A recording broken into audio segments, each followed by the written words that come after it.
Welcome to Zwida Media. If you're new to this channel, please subscribe. Don't forget to like, comment and share. Here's a new video for today. Enjoy.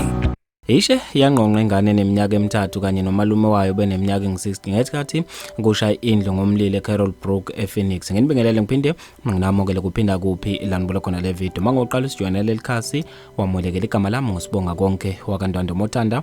Ungangibiza intatheli ka YouTube. Usale ushaqekile umphakathi wasePhoenix ngesikhathi kusha ingane eneminyaka emithathu kanye nomalume wayo beneminyaka engu-60. Ithimba lezimo eziphuthumayo lifike ngokukhulu ukusheshsha endaweni yesigameko emva kokushayelwa lithola izingcingo ezahlukahlukene ezibacela ukuba bafike bezosiza endaweni la okwenzeke khona isigameko. Bafice umphakathi usuvele uzama ukuhlanganisa amapipe uzama ukubhula umlilo obusha ubhanguhangu. Ubuya ukuthi umphakathi uhlulekile ukukhipha umshana lo obeneminyaka emithathu kanye nomalume wakhe beneminyaka engu-60 bagcina Bashe Banqonqa. Imbangela yomlilo namanje ibingakazi ukuthi ngabe kube yini. Abantu basale beshaqekile esikhuleni zokuxhumana ngaso lesigameko eshiye sekhalisa unyembezi. Ucebo Makhanya uthe ingakho kubalekile ukuthi endlini noma ufaka izinsimbi but kube khona ozolifaka kube nje ukuthi laziwa yini ukuthi uma kwenzeka ingozi nephuma kulo lelo wendi ngoba lento yezinsimbi endlini yona edala inkinga. Nonkululeko uMalinga Zulu uthe alipheli nje usuku